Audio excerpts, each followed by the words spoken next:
नमस्कार मित्रांनो, मी आपणास लॉवाला दिनेश या चॅनलमध्ये पुनश्च स्वागत करतो। मागच्या लेक्चरमध्ये आपण प्रिएम्बल विषयी शिकलो, कॉन्स्टिट्यूशनच्या प्रस्तावनेविषयी आपण शिकलो, त्यालाच आपण उद्देशिका देखील म्हणतो। आज आपण कॉन्स्टिट्यूशनच्या आर्टिकल 1 पासून पुनश्च सुरुवात करणार आहोत। तर कॉन्स्टिट्यूशनचे article 1 name and territory of the union असे आहे।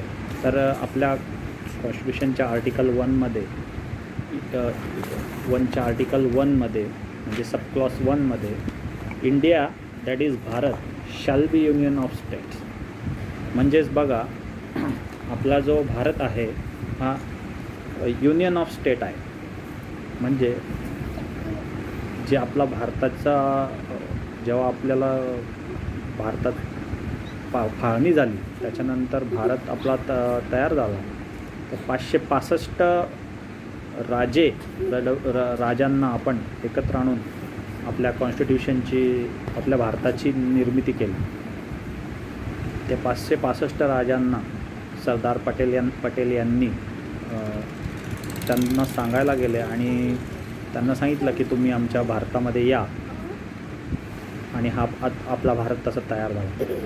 त्यासाठी त्यांना प्रिव्ही पर्स म्हणून काही भारताच्या गंगाजळीमधून पैसे देण्याचे देखील त्यांनी कबूल केले, आणि तसं कॉन्स्टिट्यूशनमध्ये ते पुढे घेतलं। ते आपण पुढे बघणार आहोत, तर आपण एवढं लक्षात ठेवावं। त्याच्यानंतर आर्टिकल 2 जे आहे आपल्या कॉन्स्टिट्यूशनचं, admission or establishment of new states, म्हणजे parliament may by law admit into the union or establish new states on such terms and condition as it thinks fit।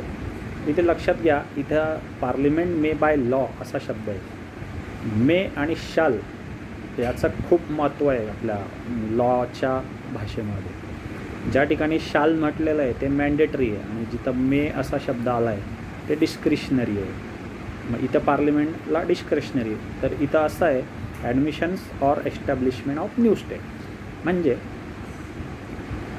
एखादा भारताच्या बाजूला आता जे करंट भारत आहे त्याच्या भारताच्या बाजूला एखादा देश आहे आणि त्याची सीमा आपल्या भारताला लागून आहे, आणि त्या देशाने असं भारताला रिक्वेस्ट केली की आमचा थोडा जो भाग आहे किंवा आमचा देशाचा थोडा भाग तुमच्या भारतामध्ये समाविष्ट करून घ्या, अशी त्यांनी रिक्वेस्ट केली।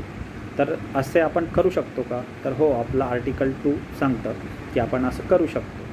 काय? तर एक कायदा बनवून आपण त्या देशाचा थोडा भाग आपल्या राज्यामध्ये आपल्या भारतामध्ये समाविष्ट करून ठेवू शकतो।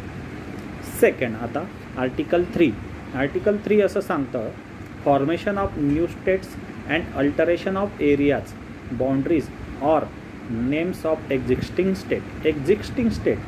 इथं हा लक्षात घेण्यासारखं आहे की एक्झिस्टिंग स्टेट असा शब्द वापरला आहे, म्हणजे जे आता ऑलरेडी जे स्टेट आहे भारतामध्ये 35-36 जे काही राज्य आहे त्या राज्यांना एखाद्या राज्याचं नाव चेंज करायचं आहे, तर ते देखील आपण करू शकतो। पार्लिमेंट मे बाय लॉ आहे तिथं बनते पुढे, parliament may by law increase area of any state, diminish the area of any state, alter the boundaries of any state, or alter the name of the state। Means